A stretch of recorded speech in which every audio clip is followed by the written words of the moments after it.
Arendal, Norway, where the North Sea region Eye-to-Eye and Infocare projects are at work tackling the issue of seniors, especially those in care, who are struggling with social isolation.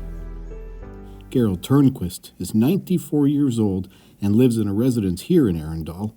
He was born in 1928 in a village nearby, and he spent his entire life living in this area of southern Norway. As a teenager, Gerald grew up in the middle of the Second World War. His native Norway was occupied by the Nazis, and his teenage years were filled with a fear few of us can relate to. He's talking about it was very strict during the war, and many were sent to Germany. And it was they had to behave and follow the rules. That was important. That must have been a scary time for a young man. Det må ha vært en skremmende tid for unge menn. Ja. Men slapp selvfølgelig. He's telling me he was 17 when the war ended. So it was almost that he had to be sent to the front, but he and he didn't. After the war, Gerald began his adult life working as a carpenter, then in a furniture factory. In 1950, he asked his girlfriend to marry him. She said yes, and for Gerald, a new chapter in his life began.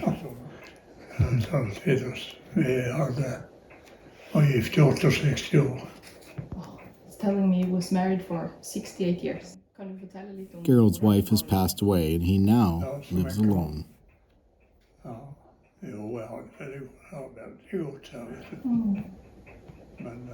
He's telling me it's all right, a little bit lonely, but it's how life is. The Eye-to-Eye and Infocare projects say loneliness and social isolation is a heartbreaking reality for too many seniors. For the sickest and the oldest people, it's a problem. Many people here live in rural areas. They have and some of them have their family nearby, and then they have a good network.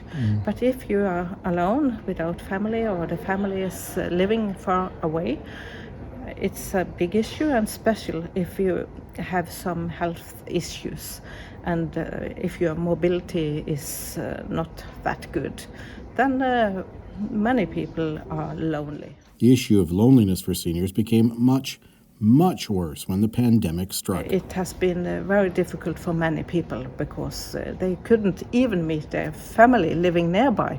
So in that case, it has been a very difficult time for many older people. Enabling seniors to see family and friends again, especially in person, is invaluable. Yes, I think it's the most important thing in many people's life, and especially when you are old, you're getting a smaller network, and the possibilities to get out by yourself is reduced for many people. So I think it's some of the most important things in people's lives. The two projects are using technology to help fill the lives of lonely elderly people with the joy of seeing their families again. We introduced a technology that is called Komp. It looks like a television screen, and it's placed in people's home. And family can use their phone to connect people to them. Just they can send pictures, or they can also do video conferences, and that has been a very success story for many people. It changed, in a way, it changed their life, and they are more connected to their family, and especially for many people, they are more connected to their grandchildren. This is certainly true for Gerald, who is benefiting from having a comp machine in his home. Even for the most technologically challenged senior, this device is super easy to use. With a simple turn of a dial, it's turned on, and their contacts can connect instantly for a visit by simply using an app on any of their smart devices. For Gerald, the device has become a lifeline.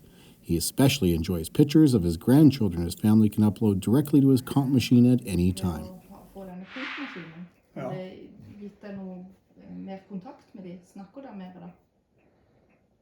Og jeg har mye kontakt her. He's telling that he has a lot of contact with them, with the comp machine, and that they can contact him and send pictures when they are abroad. But he would like to be more familiar with the comp machine. Could you have imagined such a technology when you were a young man? Kunne du ha sett for deg en sånn type teknologi når du var en ung mann? I2I and InfoCare projects see the comp machine filling even more We're roles. also working together with the healthcare sector and trying to see for future how can they use this also more actively for delivering good health services. For the two projects, partnering with the North Sea region has been extremely beneficial. I think it has been very important because it makes us possible to stay connected with many other regions around the North Seas, and we also learn a lot from each other, meet, and also can discuss these issues. So I think it has been really useful.